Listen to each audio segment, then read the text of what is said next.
नाजरीन आदाब, प्रोग्राम रोजगार से कामयाबी तक में मैं उज़मा जाफरी आप सबका पुरखुलूस खैर मकदम करती हूँ। नाजरीन, जैसा कि आप जानते हैं कि इस प्रोग्राम के जरिए हम लगातार आपके मुस्तकबिल को बेहतर बनाने की कोशिश कर रहे हैं। आज हम एजुकेशन के एक ऐसे तरीके के बारे में आपको अहम जानकारी देंगे जिसकी अहमियत कितने भी बदलावों के बावजूद कम नहीं होगी।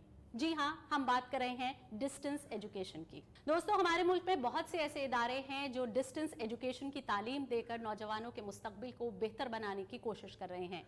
इन्हीं इदारों में नाम आता है दिल्ली यूनिवर्सिटी के कैंपस ऑफ ओपन लर्निंग का। कौन कौन से कोर्सेज यहाँ पर अवेलेबल हैं, किस तरह से आप इन कोर्सेज में एडमिशन ले सकते हैं, इस सब पर हम आपको अहम जानकारी देंगे। साथ ही इस फील्ड में हाल फिलहाल में क्या बदलाव आए हैं ये भी बताएंगे। लेकिन उससे पहले डिस्टेंस एजुकेशन का तारुफ कराता ये पैकेज जल्दी से देख लेते हैं। तालीम का एक ऐसा निज़ाम जिसने पिछले कई सालों में खूब मकबूलियत हासिल की, वो है डिस्टेंस एजुकेशन यानी फासलाती तालीमी निज़ाम। तालीम हासिल करने के इसी जरिए की वजह से मुल्क की वो आबादी जो रेगुलर तालीम हासिल करने से कासिर थी, उसने तालीम याफ्ता होने की अपनी ख्वाहिश को पूरा किया। डिस्टेंस एजुकेशन से डिग्री हासिल करने के बाद स्टूडेंट्स किसी भी सरकारी या प्राइवेट नौकरी के लिए अप्लाई कर सकते हैं। साथ ही डिस्टेंस एजुकेशन से किए गए कोर्स की अहमियत किसी भी दीगर डिग्री कोर्स से कम नहीं आंकी जा सकती है। खास तौर पर आज नौकरी पेशा नौजवानों के लिए डिस्टेंस एजुकेशन वरदान की तरह साबित हुई है, क्योंकि नौकरी के दौरान डिस्टेंस एजुकेशन के जरिए मजीद तालीम हासिल करने के बाद उनकी पेशे वाराना जिंदगी में तरक्की की नई राहें हमवार हो जाती हैं। आज फासलाती तालीम के जरिए नौजवानों के मुस्तकबिल को बेहतर बना रहे अहम इदारों की बात करें तो मुल्क में डिस्टेंस एजुकेशन देने वाली यूनिवर्सिटी दिल्ली यूनिवर्सिटी आज लाखों तलबा को डिस्टेंस एजुकेशन के जरिए तालीम दे रही है। डिस्टेंस एजुकेशन में ये university campus of open learning के जरिए मेयारी तालीम देने के लिए आज अपनी एक अलग अहमियत रखती है। कैंपस ऑफ ओपन लर्निंग की खासियत यह भी है कि रेगुलर और ओपन तालीम में एक ही सिलेबस पढ़ाया जाता है। 60 साल से जायद का सफ़र तय कर चुके कैंपस ऑफ ओपन लर्निंग की एक शानदार तारीख रही है। हर साल यहाँ से बड़ी तादाद में तलबा पढ़ाई पूरी करके जाते हैं। सन 1962 में दिल्ली यूनिवर्सिटी के स्कूल ऑफ ओपन लर्निंग की शुरुआत की गई थी। उस वक्त लगभग 1000 तलबा थे, जिनकी तादाद बढ़कर अब 5 लाख हो गई है। कैंपस ऑफ ओपन लर्निंग मुस्तकबिल पर ध्यान मरकूज करते हुए कुछ नए कोर्सेज की शुरुआत भी कर रहा है, जिसका सीधा फायदा तलबा को होगा। इन तमाम कोर्सेज की मार्केट वैल्यू के साथ ही एकेडमिक वैल्यू भी होगी। माशरे को तालीम याफ्ता बनाने में फासलाती तालीमी निज़ाम ने एक नुमाया रोल अदा किया है। माशरे के आखिरी इंसान तक तालीम की रसाई इस निज़ाम के चलते मुमकिन हो पाई है। अगर आप भी अपनी तमाम तर मसरूफियात के बावजूद तालीम हासिल करना चाहते हो तो फासलाती तालीम आपको इल्म की रोशनी से माला माल कर सकती है। दोस्तों, उम्मीद है कि इस पैकेज के जरिए कुछ हद तक आपने डिस्टेंस एजुकेशन के बारे में समझ लिया होगा। अब इस पर और बारीकी से बात करने के लिए आइए बढ़ते हैं अपने अगले सेगमेंट की तरफ, जिसका नाम है करियर की बात एक्सपर्ट के साथ। डिस्टेंस एजुकेशन की अहमियत और इसमें हो रहे बदलावों पर बात करने के लिए इस वक्त हमारे साथ जुड़ चुकी हैं दिल्ली यूनिवर्सिटी के कैंपस ऑफ ओपन लर्निंग की डायरेक्टर प्रोफेसर पायल मागो। मैम, खैर मकदम है आपका हमारे इस शो में। Thank you so much. Ma'am, सबसे पहला सवाल हम आपसे यही जानना चाहेंगे कि एक नौजवान, खासतौर से वो नौजवान जो एक रेगुलर एजुकेशन नहीं हासिल कर पा रहा है, उसके मुस्तकबिल को बेहतर बनाने में डिस्टेंस एजुकेशन कैसे अहम रोल अदा कर रहा है? Actually campus of open learning इसी तरह का काम कर रहा है जो किसी भी प्रकार से एक रेगुलर कॉलेज में नहीं पढ़ पाते हैं। उसमें कई तरह की कैटेगरीज होती हैं, जैसे कुछ को तो उनकी पसंद की यूनिवर्सिटी में एडमिशन नहीं मिलता, पसंद के कोर्स में एडमिशन नहीं मिलता, कुछ लोगों को जो ऑलरेडी अपने घर के साथ ऐसी फैमिली से होते हैं कि जो उनको ऑलरेडी काम करने की ज़रूरत पड़ती है, किसी व्यवसाय में अपने फैमिली को सपोर्ट करने की ज़रूरत पड़ती है, इसीलिए वो रेगुलर एडमिशन्स नहीं ले पाते। कुछ गरीब परिवारों के लोग होते हैं जो रेगुलर पढ़ाई को अफोर्ड नहीं कर सकते। तो इन सभी तरह के स्टूडेंट्स के लिए कैंपस ऑफ ओपन लर्निंग एक वरदान सिद्ध होता है। जिनका दिल्ली यूनिवर्सिटी में किसी भी कारणवश एडमिशन नहीं हो पाता, लेकिन बहुत अच्छे नंबर होते हैं और उनको दिल्ली यूनिवर्सिटी में ही पढ़ना होता है, उनके लिए भी कैंपस ऑफ ओपन लर्निंग अच्छा एक वरदान सिद्ध होता है। मैम, डिस्टेंस एजुकेशन बहुत सारी यूनिवर्सिटीज़ हैं जो आज की तारीख में एजुकेशन प्रोवाइड करा रही हैं। ऐसे में बतौर director campus of open learning आप इस सेंटर की क्या खासियत बताना चाहेंगी जो इसको दूसरों से अलग बनाता है? और अगर हम शिक्षा के स्तर की बात करें तो उसको बढ़ावा देने में किस तरह से इस सेंटर का योगदान है? कैंपस ऑफ ओपन लर्निंग की अगर आप बात करते हैं तो ये बाकी जितनी भी ओपन लर्निंग के इंस्टीट्यूशंस हैं उनसे डिफरेंट है।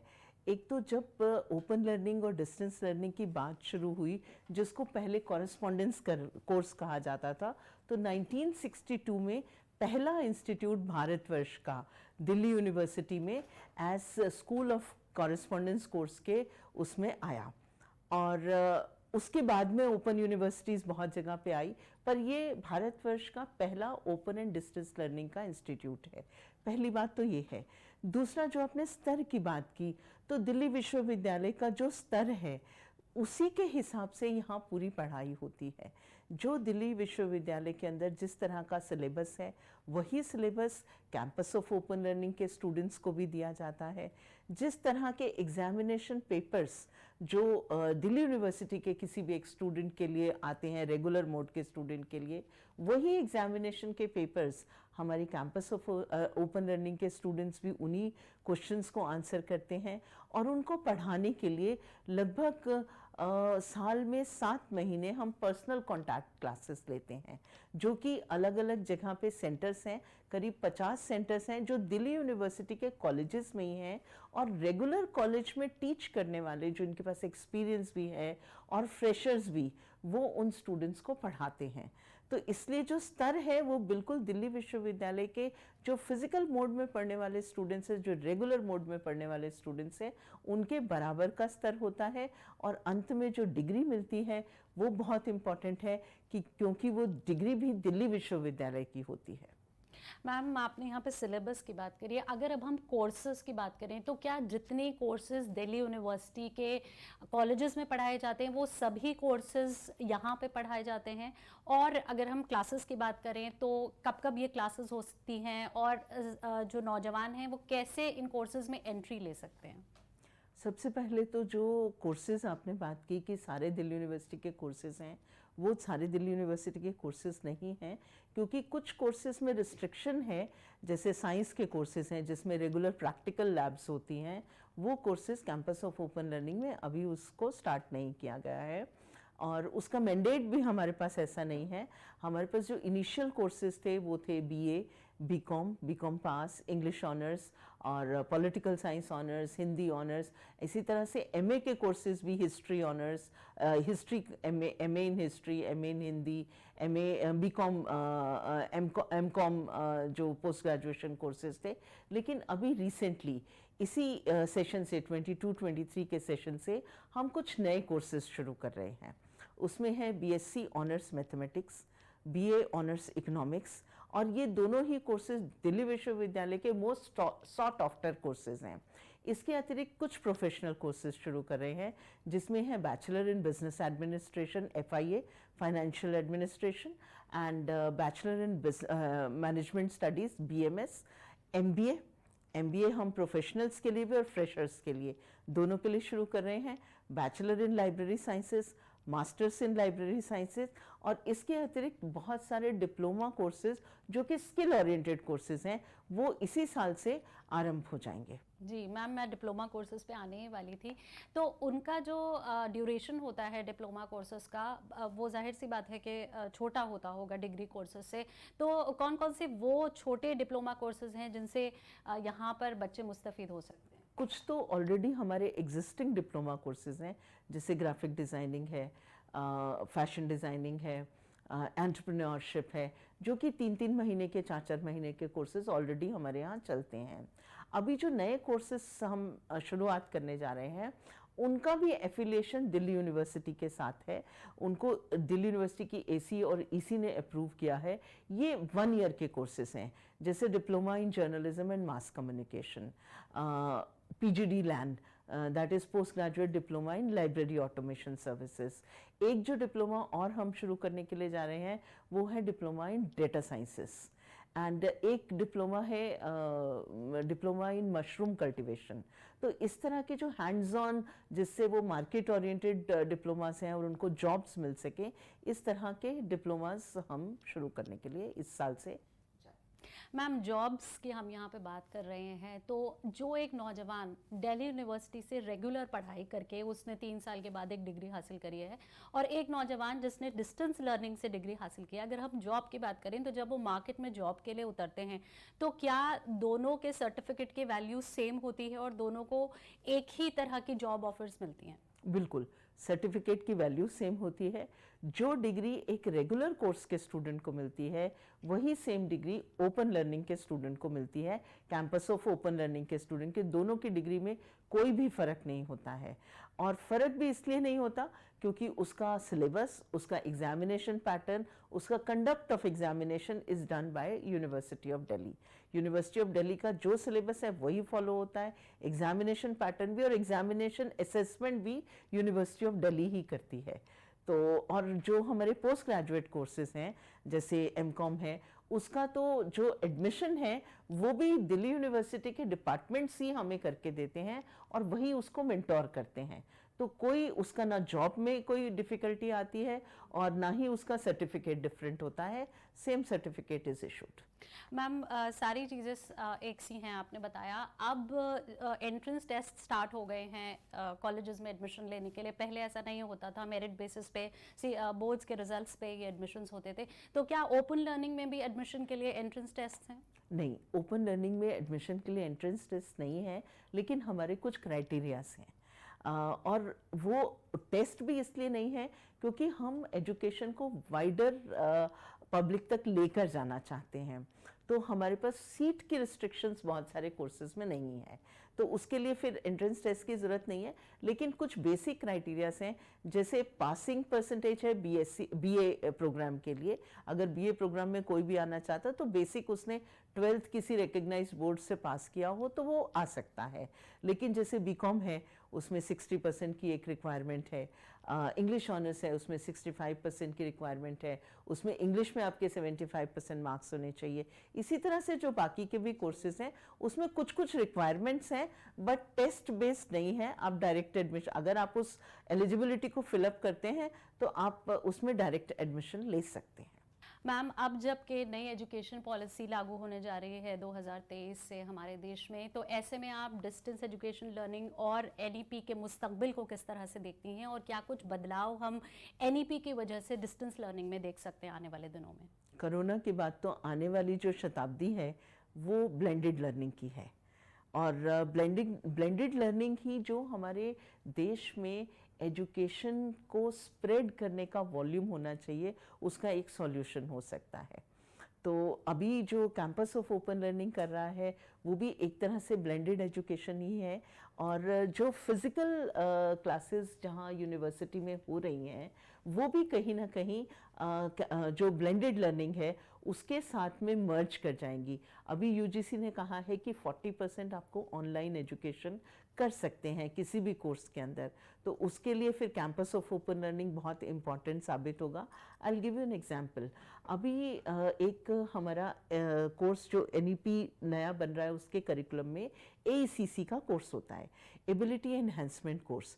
उसमें एबिलिटी एनहांसमेंट में हर स्टूडेंट को फर्स्ट ईयर के 2 सेमेस्टर्स में 2-2 क्रेडिट का लैंग्वेज का कोर्स करना पड़ता है। तो जो पिछला CBSES सिस्टम चल रहा था उसके अंदर वो जो लैंग्वेज के कोर्सेज थे वो उसमें कोई भी स्टूडेंट इंग्लिश या हिंदी लेकर उसको पास कर लेता था।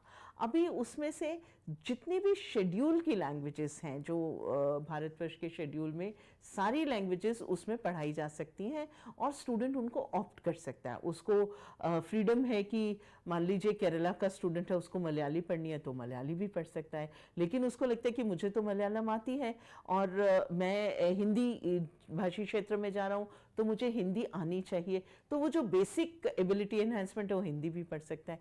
इसी प्रकार से सारी की सारी 23 जो शेड्यूल्ड लैंग्वेजेस हैं वो हमें पढ़ानी है।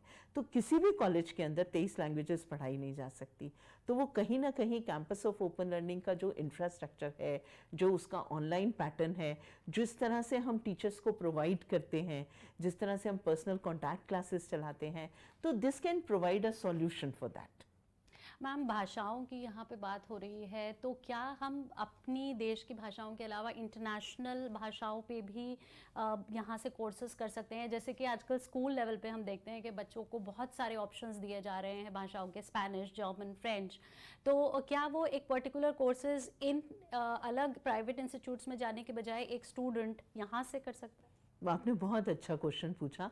अभी तक ये प्रोविज़न हमारे पास नहीं था, लेकिन इस साल से मेरा जो बातचीत चल रही है, हमारे यहाँ डिपार्टमेंट है, department of German and Romanic studies, तो उनके पास सारी लैंग्वेजेस होती हैं, फॉरेन लैंग्वेजेस, जर्मन है, फ्रेंच है, स्पेनिश है और बाकी सारी लैंग्वेजेस भी वहाँ से वो मेंटोर करते हैं। तो उनसे मेरे हेड ऑफ़ द डिपार्टमेंट से भी बातचीत हो रही है और जो पुराने हेड ऑफ़ द डिपार्टमेंट हैं, तो हम अपने स्टूडेंट्स को कहीं ना कहीं 1 ईयर का डिप्लोमा, उसमें भी certificate and diploma and post graduate diploma courses उसमें भी ऑफ़र करेंगे और कोशिश करेंगे कि ऑनलाइन और ब्लेंडेड मोड मिला के हम उनको ये भाषाएं ठीक से समझा पाएँ, ठीक से उन तक जा पाएँ और वो इन भाषाओं को अपना डिग्री कोर्स करते करते उसमें certificate, diploma and post graduate diploma भी ले पाएँ।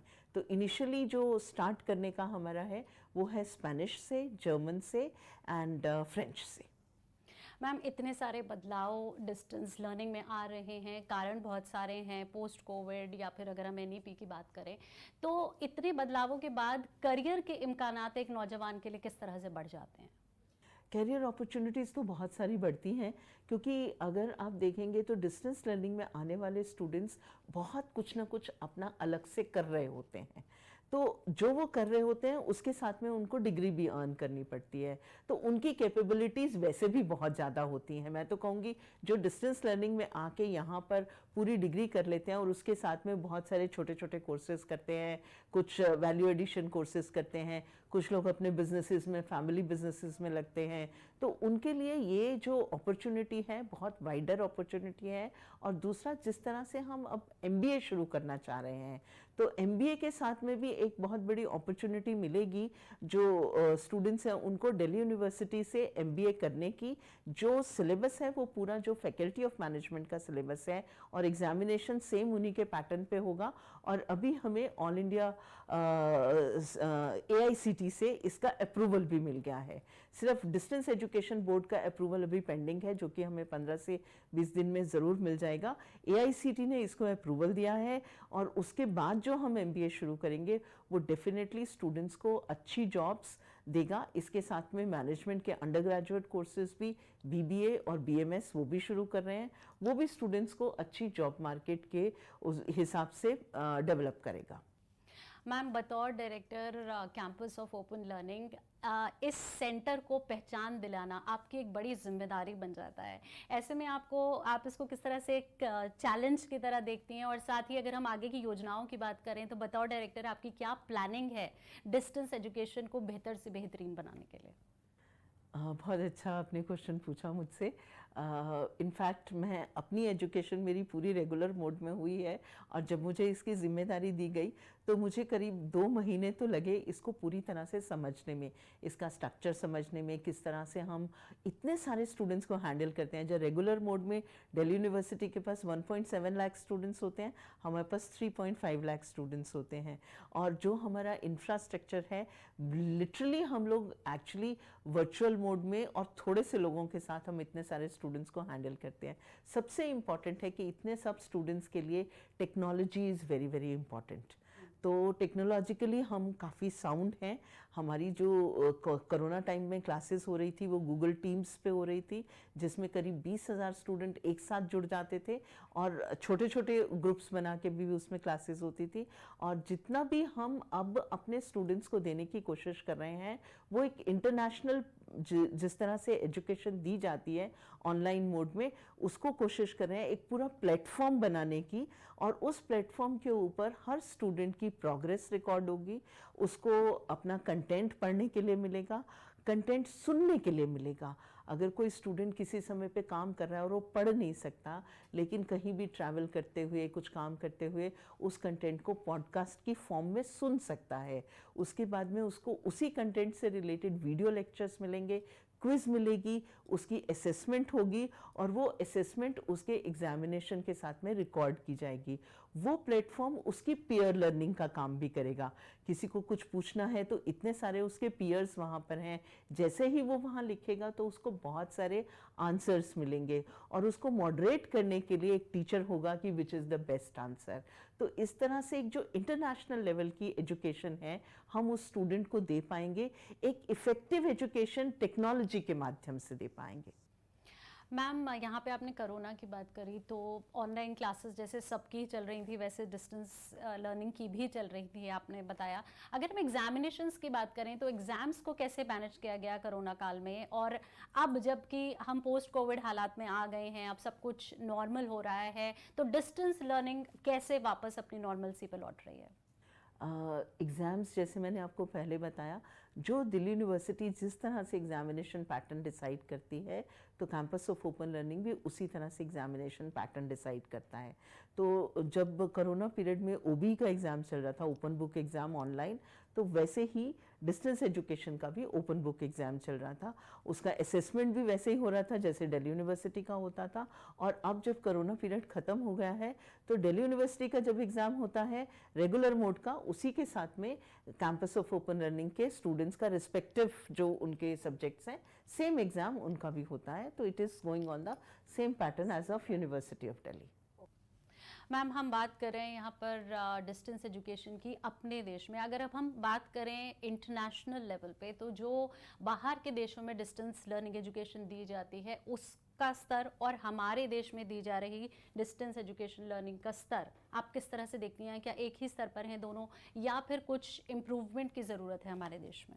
नहीं, ये कंपेरेबल हैं क्योंकि हमारा सिलेबस वगैरह बिल्कुल इंटरनेशनल लेवल का जो दिल्ली यूनिवर्सिटी डिसाइड करती है उसके साथ ही होता है। थोड़ा सा बेटर और कहूँगी क्योंकि हमारे पास इतना बड़ा इंफ्रास्ट्रक्चर है कि हम पर्सनल कॉन्टैक्ट क्लासेस भी उनको दे पाते हैं। लेकिन इसमें कुछ चीज़ें जो मैं और इंटरनेशनल लेवल के ऊपर लेके जाना चाहूँगी, और बल्कि हम टारगेट कर रहे हैं कि अगले कुछ सालों में इंटरनेशनल स्टूडेंट्स हमसे जुड़ें। तो टेक्नोलॉजी बेस्ड जो आगे हो सकता है कि हम टेक्नोलॉजी को यूज़ करें और लार्जर नंबर ऑफ स्टूडेंट्स हमारे साथ जुड़ें, नेशनली और इंटरनेशनली भी। जो इंटरनेशनल और नेशनल स्टूडेंट्स जो बिल्कुल डिस्टेंस एरियाज़ में रह रहे हैं या इंटरनेशनल स्टूडेंट्स हैं, उनके लिए एक तरह से प्रॉक्टर्ड एग्ज़ाम, ऑनलाइन लर्निंग, इस तरह की सारी चीज़ें शुरू हो जाएं, ये इस तरह का एक विज़न रख के हम चल रहे हैं। दूसरा, अभी जो कॉरेस्पॉन्डेंस एजुकेशन और डिस्टेंस एजुकेशन की जब भी हम बात करते हैं तो हम एक स्टडी मटेरियल और प्रिंटेड स्टडी मटेरियल की बात करते हैं। प्रिंटेड स्टडी मटेरियल सभी लोगों को लगता है कि एक स्टडी मटेरियल ऐसा दिया जाता है कि जो बहुत अट्रैक्टिव नहीं होता है, तो मैं उसको भी कहीं ना कहीं अट्रैक्टिव बनाने के लिए उसका डिजिटल ट्रांसफॉर्मेशन करना चाहती हूँ। तो विद इन 2 to 3 years जो ये प्रिंटेड मटेरियल है जिससे कि बहुत सारे पेड़ भी कटते हैं, बहुत सारा कागज़ भी हमारा वेस्ट होता है, उसको हटा के कुछ ऐसा इलेक्ट्रॉनिक गैजेट जिससे वो स्टूडेंट, चाहे वो ई बुक रीडर हो, कोई टैब की तरह का हो, कोई उसमें ऐप चले और ऑनलाइन प्लेटफॉर्म हो, इन सब को यूज़ करके जो रीडिंग्स और वीडियो लेक्चर्स और डिस्कशन फोरम इस तरह का कुछ डेवलप करके, और फाइनली जो स्टूडेंट्स यहाँ दिल्ली यूनिवर्सिटी में आके एग्ज़ाम नहीं दे सकते उनके लिए प्रॉक्टर्ड एग्ज़ाम का प्रोविज़न हो, ऐसा भी कुछ करने का सोचा है। तो शायद अगले 2 से 3 साल में ये अचीवमेंट हो जाएगी। मैम, बहुत सारी योजनाओं की हम यहाँ पे बात कर रहे हैं आपसे डिस्टेंस एजुकेशन को लेकर। अगर वो एक ख़ास मकसद या फिर कहें कि वो एक ख़ास विजन जिसके साथ ये इदारा काम कर रहा है वो जानना चाहेंगे। It is quality education, just one word, quality education and employability. Ma'am, क्योंकि एम्प्लॉयबिलिटी वाकई एक बहुत बड़ा चैलेंज हो जाता है कि जब एक साथ स्टूडेंट्स इतने सारे एडमिशन लेते हैं और जब एक साथ मार्केट में उतरते हैं जॉब्स के लिए, तो वाकई वो एक बहुत बड़ा चैलेंज है उनको काम दिलाना। मैम, आखिरी सवाल आपसे यही करना चाहेंगे कि जो नौजवान डिस्टेंस एजुकेशन लर्निंग में आने के ख्वाहिशमंद हैं उनको आप क्या मैसेज देना चाहेंगे? जो डिस्टेंस एजुकेशन में आने के ख्वाहिशमंद हैं उनको मैं यही मैसेज देना चाहूँगी कि दिल्ली यूनिवर्सिटी की जो अब नेशनल एजुकेशन पॉलिसी के बाद में अंडर ग्रेजुएट करिकुलम फ्रेमवर्क बना है जो कि कैंपस ऑफ ओपन लर्निंग में भी चलेगा, उसमें 3 साल में स्टूडेंट्स को 6 स्किल कोर्सेज करने हैं और ये स्किल कोर्सेज जॉब ओरिएंटेड और मार्केट ओरिएंटेड होंगे। और इसके साथ में जो सेक्टर स्किल काउंसिल्स भी हैं उनको भी हम इन्वॉल्व करने की कोशिश कर रहे हैं जिससे हमारे स्टूडेंट्स की स्किल मार्केट ओरिएंटेड हो और अधिक बढ़े। मैम, आपने आज डिस्टेंस एजुकेशन लर्निंग पर हमको इतनी अहम जानकारी दी, इसके लिए आपका बहुत बहुत शुक्रिया। Thank you so much. तो ये थी कैंपस ऑफ ओपन लर्निंग की डायरेक्टर प्रोफेसर पायल मांगो, जो इस वक्त हमको अहम जानकारी दे रही थी डिस्टेंस लर्निंग एजुकेशन पर, किस तरह से आप इसमें एडमिशन ले सकते हैं, कौन कौन से कोर्सेज अवेलेबल हैं और क्या है स्तर दिल्ली यूनिवर्सिटी का और डिस्टेंस ओपन लर्निंग का। अब किस तरह से ये दोनों सिमिलर हैं, जब आप जॉब मार्केट में उतरते हैं तो कैसे आप एक ही लेवल पर होते हैं, इस सब पर हम अहम बात कर रहे थे। अब हम बढ़ते हैं अपने अगले सेगमेंट की तरफ जिसमें हम आपको नौकरियों और एडमिशन्स के बारे में अहम जानकारी देते हैं। तो आइए जल्दी से देख लेते हैं कि इस वक्त आप कहां-कहां पर नौकरियां हासिल कर सकते हैं और कौन-कौन से कोर्सेज में एडमिशन ले सकते हैं।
दोस्तों, उम्मीद है डिस्टेंस एजुकेशन और कैंपस ऑफ ओपन लर्निंग पर हमारी ये खास पेशकश आपको पसंद आई होगी। अगले हफ्ते एक और खास पेशकश के साथ आपके सामने हाजिर होंगे। तब तक के लिए दीजिए इजाजत। खुदा हाफिज।